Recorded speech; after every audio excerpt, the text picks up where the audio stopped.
तो बेबी कैसा लगा आलीशान होटल का ये आलीशान रूम? बहुत ही अच्छा है जी। है ना? पर एक बात कहूँ, हाँ। हमें मिले अभी एक हफ्ता ही हुआ और हम मैट्रिमोनी साइड पे मिले हैं, तो हमें तो शादी करनी चाहिए, उसके बाद सब करना चाहिए। ये तो हाँ तो शादी तो हम करने वाले ना। मैंने कब मना किया कि तुमसे मैं शादी नहीं करूँगा? पर शादी से पहले अगर हम एक दूसरे से इतना करीब आ जाते तो क्या दिक्कत है? पर ये सब सही नहीं है ना शादी से पहले तो। अरे मेरी जान, हम लोग कोई फेसबुक पे नहीं मिले या फिर इंस्टाग्राम पे नहीं मिले कि जो हम निब्बा निब्बी वाला खेल खेलेंगे, समझे? हम मेट्रोमिनल साइट पे मिले। तो ऑफकोर्स यार मुझे तुमसे शादी करनी है, तभी तो मैंने तुम्हें अप्रोच किया ना, वरना। पर उससे पहले इस तरह से होटल के रूम में आना ये तो सही नहीं है ना। अब देखो, शादी से पहले एक दूसरे को समझना बहुत ज़रूरी है ना, और सिर्फ बातें करना ही एक दूसरे को समझना नहीं होता। मुझे तो वही लगा था कि बातें करना ही समझना होता है।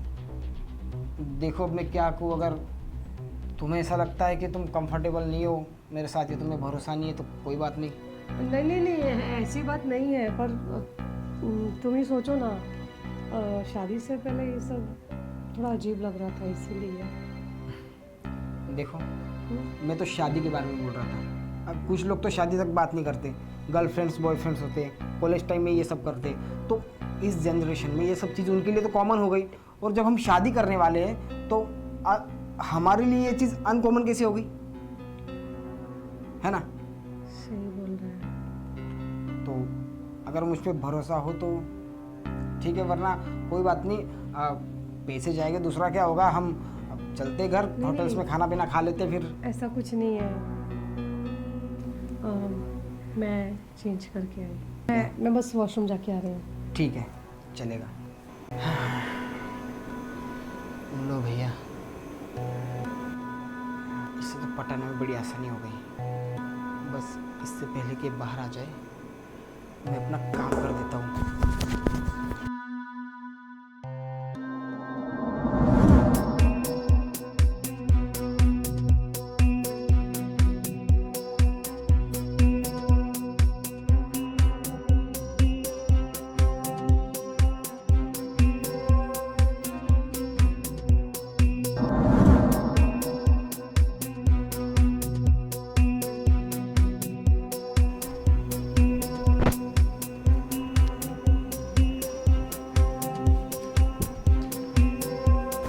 तीसरा कैमरा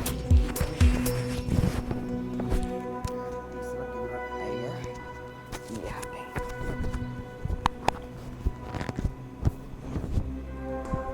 अरे बेबी कितना टाइम लगेगा? अरे बस।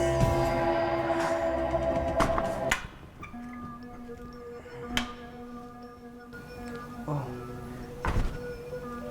अरे बैठो ना। Thank you. वैसे एक बात कहूँ, बोलिए ना। जब मैंने तुम्हें मेट्रोमिनल साइट पे देखा था ना, रियल में देख के ना तुम्हें लग नहीं रहा है कि तुम वही पल्लवी हो। क्यों? अरे फोटो से तुम बिल्कुल अलग हो। आई मीन उससे भी ज़्यादा सुंदर लग रही हो। ऐसा क्या? हाँ। Thank you. अच्छा ये बताओ, तुम्हारी हॉबीज़ क्या क्या है? मीन तुम्हें कुछ नॉर्मल लाइफ से अलग कुछ अच्छा लगता हो? मैं बहुत सिंपल रहती हूँ, बस अकेला रहना अच्छा लगता है, घूमना अच्छा लगता है। पर अब तुम अकेले नहीं रहोगी, ना ही अकेले घूमोगी, क्योंकि जहाँ भी जाओगी मैं तुम्हारे साथ रहूँगा। वो तो है। तो इससे पहले कि हमारा टाइम वेस्ट हो जाए, क्योंकि 3 घंटे के लिए हमने होटल लिया है। अच्छा। हाँ, तो अपने काम की शुरुआत करें।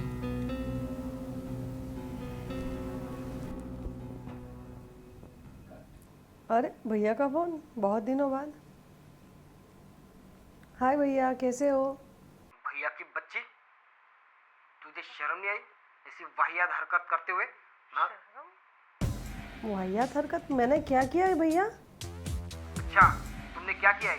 हम तुम्हारे लिए यहाँ तुम्हारी शादी के लिए लड़के देख रहे हैं और तुम वहाँ पे क्या कर रही हो? हाँ? तुम वहाँ पे रंगरलियाँ मार रही हो। अरे तुम्हें शर्म आनी चाहिए, शर्म। अरे समाज में तुमने हमारा नाम मिट्टी में मिला दिया, हमारी इज्जत खराब कर दी तुमने। भैया ऐसा क्या देख लिया तुमने, क्या बोल रहे हो, क्या मैंने किया क्या है? अच्छा, क्या देख लिया मैंने? अब जो देख लिया ना, वो सिर्फ मैंने नहीं देखा, बल्कि वो हमारे समाज के, हमारे बिरादरी के हर इंसान ने देखा। तुम ना कलंक हो हमारे लिए, कलंक। पता नहीं तुम्हें पैदा करके क्या गलती कर दी। ऐसी क्या बात है, आप साफ साफ बताइए। अच्छा, तो अब तुझे साफ साफ बताऊं, मतलब तुझे पता है फिर भी मेरे मुंह से सुनना चाहती है। अरे कुछ तो शर्म कर, कुछ दिलाओ ना। अरे शर्म क्या, मैंने कुछ किया ही नहीं है। क्या भैया, मुझे कुछ पता नहीं, क्या बोले जा रहे हो? चल ठीक है, लगता है तुझे भी दिखाना ही पड़ेगा। तेरा व्हाट्सएप चेक कर, तेरे कुछ वीडियोस वायरल हो रहे। मेरे कौन से वीडियो? तेरे व्हाट्सएप पर मैंने भेजा है, चेक कर। अगर शर्म आ रही हो ना तो दोबारा कॉल मत करना, वहीं पे जाके मर जाना कहीं पे। ये तो रोहन के साथ, इसको कॉल करना पड़ेगा। साला कितना कमीना, घटिया, हरामी है, हरामी आदमी।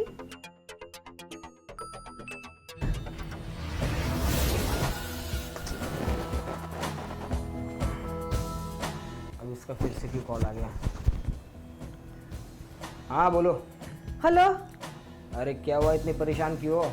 ये तुमने क्या, ये जो रात को हमने सब किया वो तुमने वायरल कर दिया? इतने घटिया हो तुम। देखो बात ऐसी है ना, ये जो तुम्हारे जो वीडियो वायरल हो गए, जो भी हमने किया, ये कोई मेरा एक दिन का काम नहीं है। अरे अब तुम्हें साफ साफ बताता हूँ, ये ना मेरा रोज़ का काम है। हर हफ्ते मैट्रिमोनियल साइट हो गई, फेसबुक हो गया, इंस्टाग्राम हो गया, यहाँ से हर बार नई लड़कियाँ पटाता हूँ, और वैसे ही तुम्हारी तरह होटल्स रूम में ले जाके उनके वीडियो शूट करके अब कई सारे वेबसाइट में मैं बेचता हूँ। और यही तो मेरा धंधा है, यही तो मेरा बिजनेस है। समझ में आ रही बात? तुम इतने घटिया हो। मुझे अगर पहले पता होता ना तो ये मैट्रिमोनी साइट पे मैं जाती ही नहीं। गलती कर दी मैंने। इतने घटिया इंसान। देखो तुम सब कुछ डिलीट कर दो, हटा दो, वरना मैं ना पुलिस में कंप्लेन कर दूंगी तुम्हारी। पुलिस कंप्लेंट करोगी? देखो कोई फ़ायदा नहीं, क्योंकि अभी ठीक 20 मिनट बाद मेरी दुबई की फ़्लाइट है। उसके बाद ना इंडिया की पुलिस कुछ कर सकती है, ना तुम कुछ कर सकते हो। ठीक है, चलो टेक केयर, बाय बाय, मिलते हैं। चलो अब दुबई में कोई नया शिकार ढूंढना पड़ेगा। इंडिया में बहुत हो गया, बहुत किचकिच है साला। मैंने कुछ भी नहीं सोचा यार। गलत है ये। क्या मैं कहाँ किसी को मुंह दिखाने के लायक नहीं रही। मेरा भाई, मैं बोलूंगी तो यकीन भी नहीं करेगा उसको। कितना विश्वास था मेरे भाई को मेरे पे। उसकी सारी इज्जत मिट्टी में मिला दी मैंने। नाम खराब कर दिया घर वालों का। मुझे माफ करना भैया, आई एम सॉरी, मुझसे बहुत बड़ी गलती हो गई है। इस गलती का पश्चाताप मैं कैसे करूं तो भी कैसे नहीं कर सकती। अब मेरे पास एक ही ऑप्शन है, खुद को मार दूं। सॉरी भैया, मैं आपकी बहन कहलाने के लायक नहीं। आपने मेरे लिए बहुत कुछ किया, मुझे पढ़ाया लिखाया, इस काबिल बनाया कि मैं अपने पैरों पे खड़ी रह सकूं। खुद के पैरों पे खड़े रह के मैंने आपका नाम मिट्टी में मिला दिया। मुझे जीने का कोई हक नहीं है, कोई हक नहीं मुझे।